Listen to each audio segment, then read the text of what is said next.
It's very nice to be here. I'm trying to find a slot where this is not shining directly to my eyes.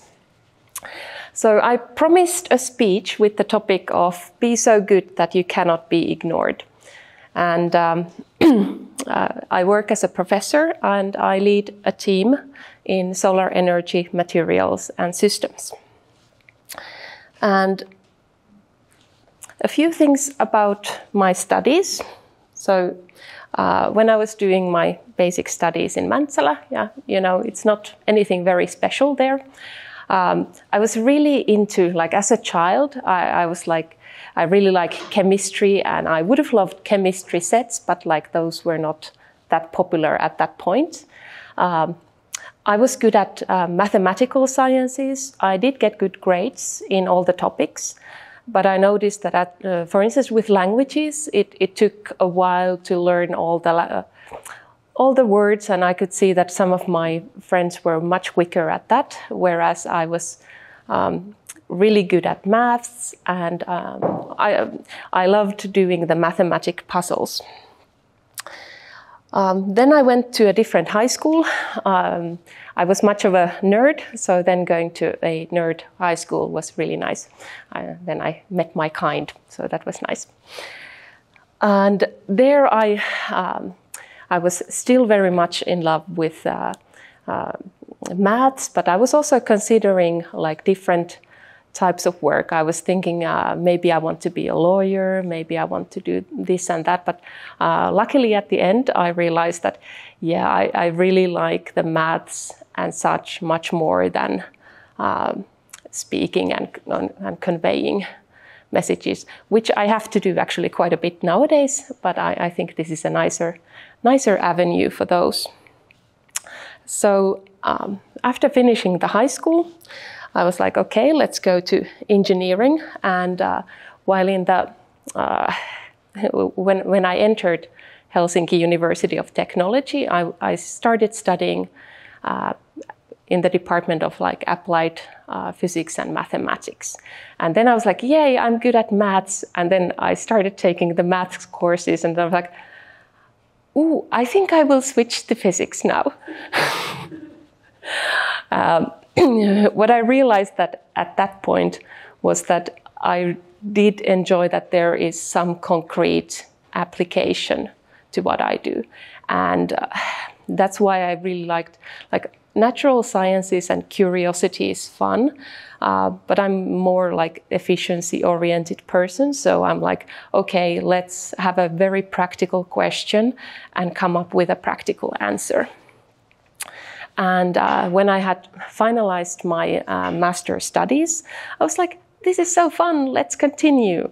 And ta-da, then I did my PhD. 1 year in my PhD, I was like, this is enough studies, thank you. Because at that time we had to do 70 credit points or something ridiculous for the doctoral study, so that's quite a bit of extra courses. Nowadays, those have been lowered, and it's more on the science side. And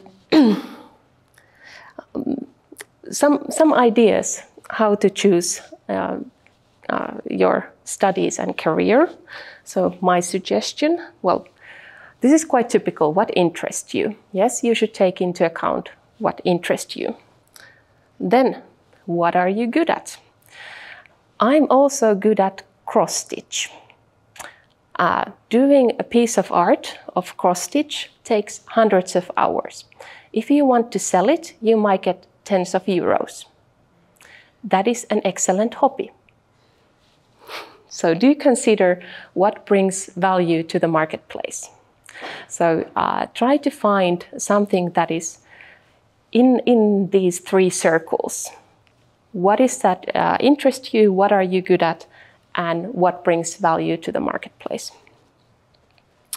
And within these, actually, I think what interests you is the least important.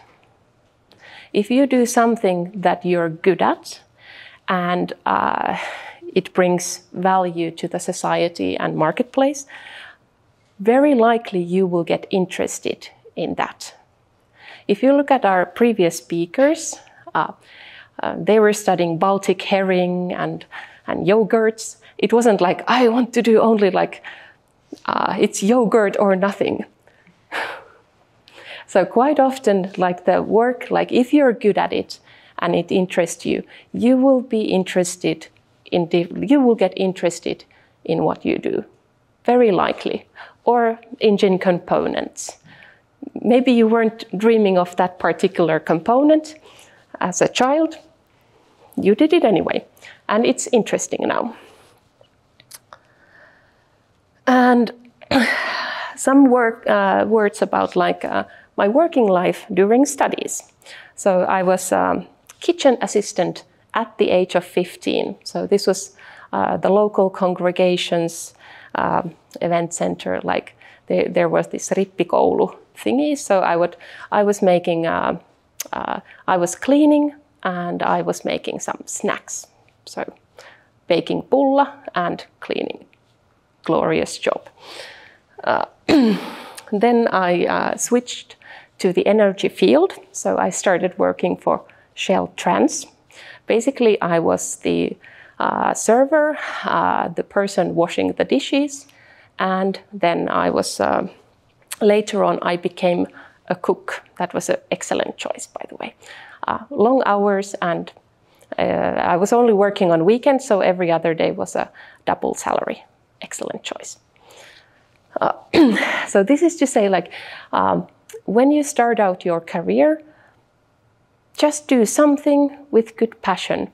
And for instance, when I'm hiring people, let's say research assistants, I very much value that they have some work experience. A while back, I hired one student who had been delivering early morning newspapers. I was like, okay, that guy knows how to work. And definitely he'll be happier here. He doesn't need to wake up at 4 a.m. to run stairs. So no, like he hasn't complained about the work here. So that's good. And after that, the physics department at that point usually hired only from third year onwards. And I actually had to take a pay cut from my glorious job already as a chef at Shell Trans. But it was worth it. I got my own little project and I started working on that. So, and from that I made my master thesis, and basically the first articles were kind of products that I used for my doctoral studies. And I graduated rather quickly. Here you can see some disolar cells that I made. Those are very fiddly things that required a lot of arts and crafts. So when there was the saying that, okay, you can use your hobbies, I was the best at making the disolar cells, whether I say it myself, but like having years of arts and crafts experience, then by hand, like cutting pieces and aligning them with 0.5 millimeter precision, like that does require some handiwork. So I was rather good at that, and when you assemble them well, you get more reliable and consistent results. So that was handy. In all of these jobs, I did stuff that other people didn't want to do. And I got more opportunities because of that. So when I was a research assistant and doctoral student, I was like, okay, that thing needs to be done. Maybe it can be me. So I was doing the less glorious things as well. And then later on, people were like, oh, why is Kati getting so much interns and assistants to help her? I was like, yeah, she's taking care of them. Like I was putting all the positions, like I was checking where they're going to sit. I took care that they have all the material. Well, then it was easy choice for the professor. Like, okay, if I give resources to Kati, like new people, new personnel, she will take care of them and everything will work out fine. So at the end of my doctoral studies, I was leading a mini group of 5 people, which was like I later on realized that usually that's the number for like assistant professors after 5 years. So I was like, whoopsie. But anyway, that went fine. It was very good practice for this position. And then work after studies. I really like the scientific career. One important thing was that I really like my independence. I like ideating new things. And I do like optimization and working on something. But if I have the idea that now I master it, like there's nothing new to learn, then it gets boring. Like for instance, in Shell Trans, where I was doing 9-hour dishwashing shifts. What a glorious thing again.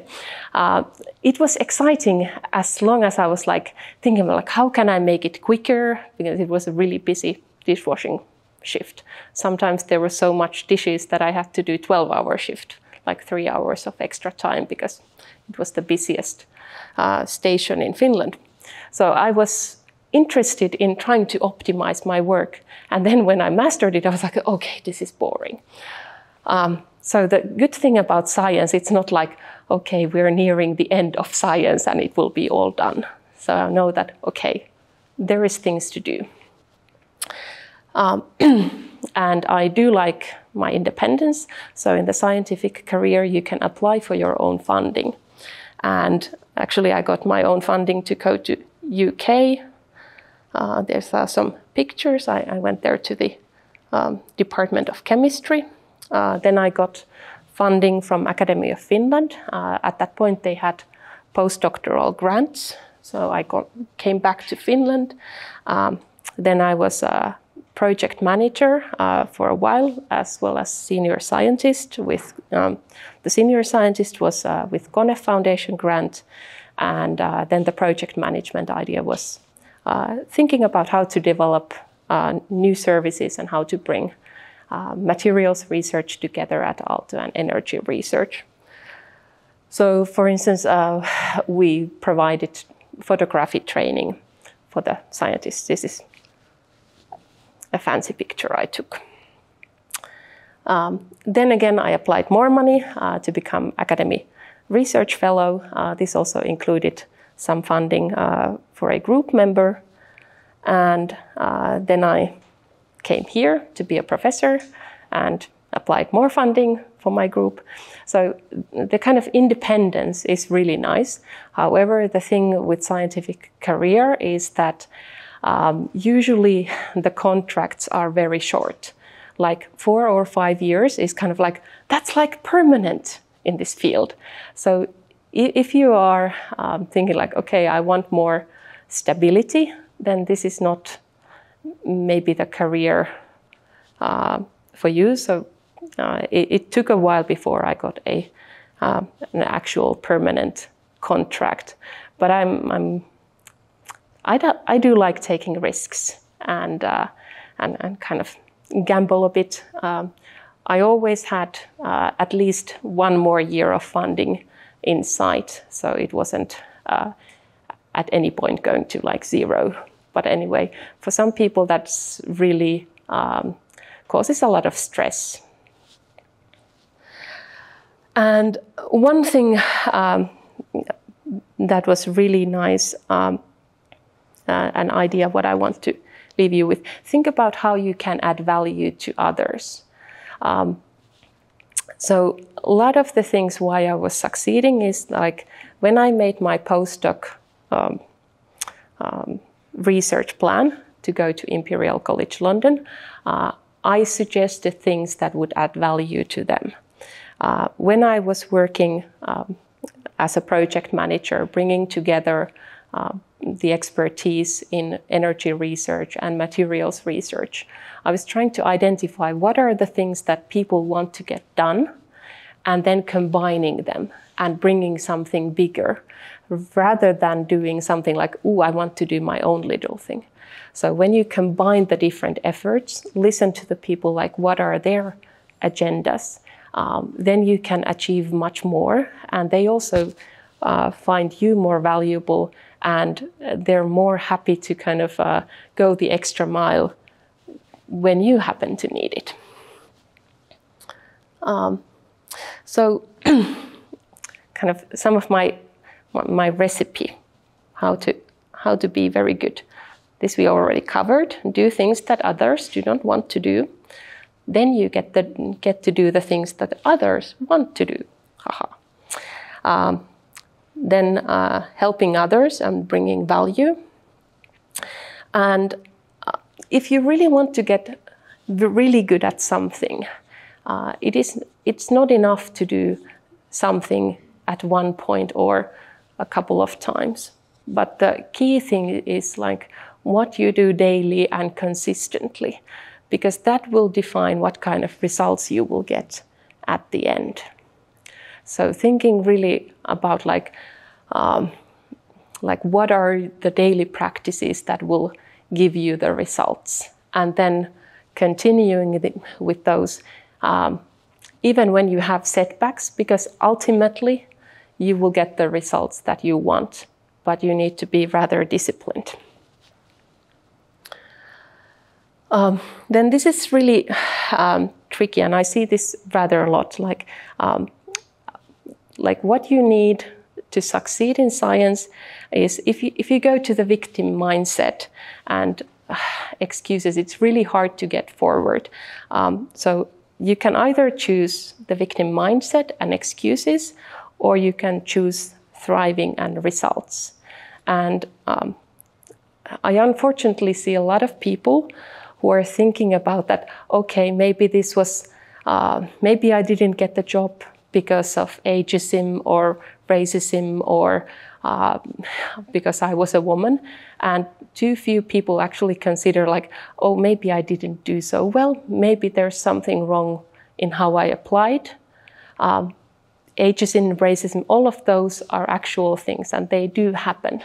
But unfortunately, quite often there are issues where you can improve. So for instance, then in a kind way, asking for feedback, like when you don't get a job, and don't go with like, oh, this is ageism or racism, or maybe I didn't get it because I'm a woman. So if you go with genuine curiosity, like I would like to improve and how to get better, can you point why I didn't do so well?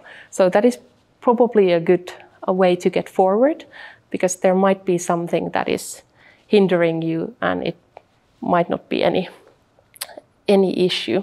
And this is something it would be sometimes easier to just, oh, I didn't get that position because of I'm a woman. But anyway, this is something that I'm working currently at, being a resilient person that is hard to upset or annoy. Like, how lovely are these people at the working place? So if there's something wrong, it's always good to come and say like, okay, this wasn't so good, but like, then again, like, can you do it kindly? You probably get more results when the other person isn't feeling that they're being attacked. Yeah. So, thank you. And I don't know if there's any time for questions.